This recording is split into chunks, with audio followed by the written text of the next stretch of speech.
welcome to my video series about the well tempered keyboard of Bach, the first book. I do that also because I recorded a CD and I also wrote a book, so I just want to have these videos to accompany those of you who are interested to get more information. And so we've come to Prelude and Fugue number 8. Now, Prelude and Fugue number 8 is in E flat minor, D sharp minor. And what is really special about this prelude is that it is in 3/2. So it's not one of these fast etudes that works on the development of digitality. I would say that it reminds me of a slow dance, since it's in 3. And a slow dance, a bit a la sarabande, a morning dance, sad. And so what is interesting is, of course, to bring out the inequality between the beats. So always the first one more than the second and third.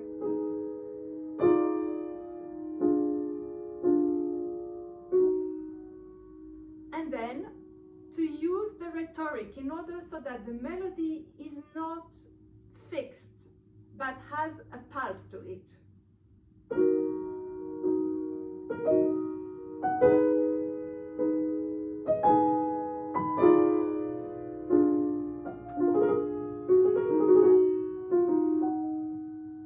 Because if you would do it exactly as it is written, then it would be 3 halves that are equal, and then exactly eighth note.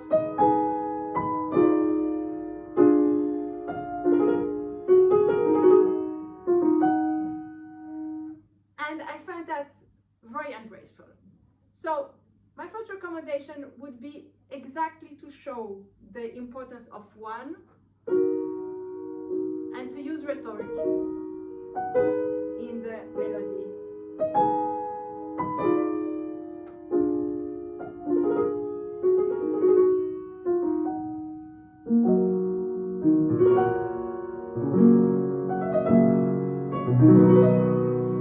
Now, this idea that I gave of inequality, now in the following lines, because that was just the first line, so in the following lines, Bach really makes a statement that all these chords don't have the same length.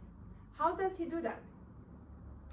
By arpeggiating them. And so you will notice that some of them are only arpeggiated in the right hand, some of them only the left hand. Sometimes it's a full arpeggio without stopping. And so all this diversity of arpeggio, where it is in the left hand or in the right hand, or if it is continuous, or if it is just in one hand and no arpeggio in the left hand, all this makes for the variety of timing, whether it is on a third beat, like here, on a first beat, but with a long arpeggio,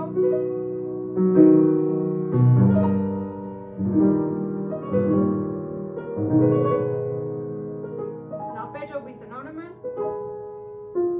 just with a note,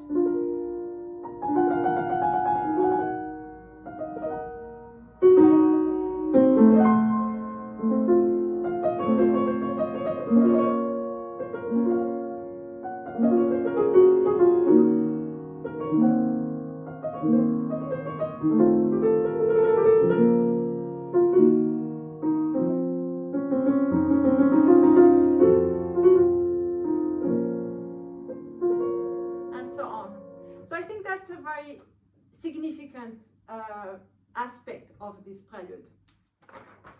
Now, the fugue is actually one of the most complex fugue in this book. On one hand, it has the theme.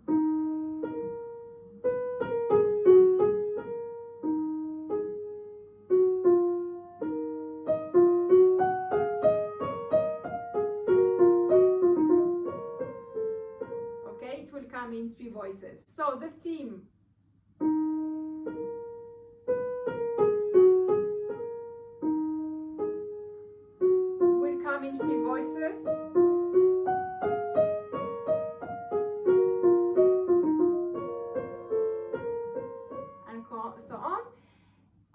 at the end of the first page, it doesn't only come in three voices, it also comes in what we call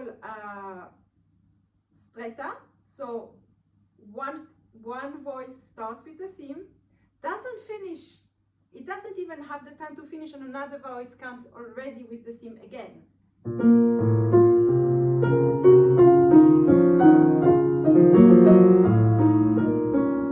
You see, so that was the alto together with the soprano, and it builds up again all the time this canon of one voice doing the theme and almost cut by the other voice doing the theme as well before it has finished, and we come to the point of the theme being in contrary movement. So instead of being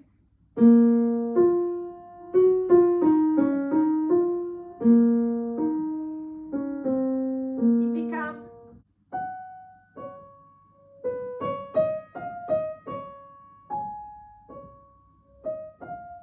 and you see how the character of this theme has changed completely. Now we'll play it with the other voices so that you have a certain idea of the harmony underneath, and you will see this is not at all the same character. So I will start from before.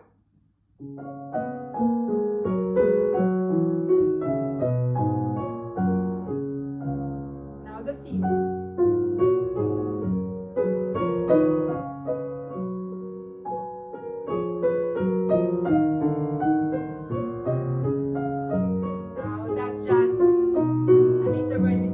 You could see really how the character of the theme has completely changed when it is in contrary movement.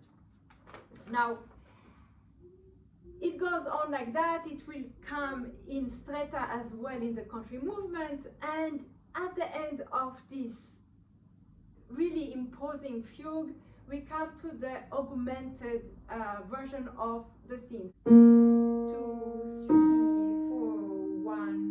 It's much slow.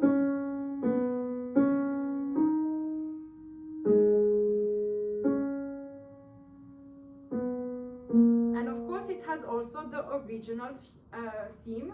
Now, I will play it slowly so that you really hear that the theme comes in the alto voice, in the normal timing, and in the bass or tenor, whatever you want to call it. It will come slow, much slower.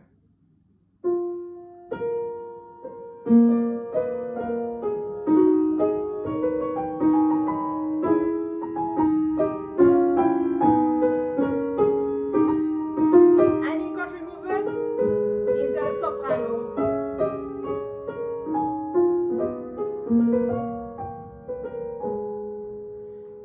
Bach really wants to show all that is possible to do with one theme regarding compositional techniques. So contrary movements, distorted rhythm, so you have the notes but you have not exactly the rhythm, and of course in augmented form, meaning it takes twice the time, but it is simultaneously happening when another voice has the original theme.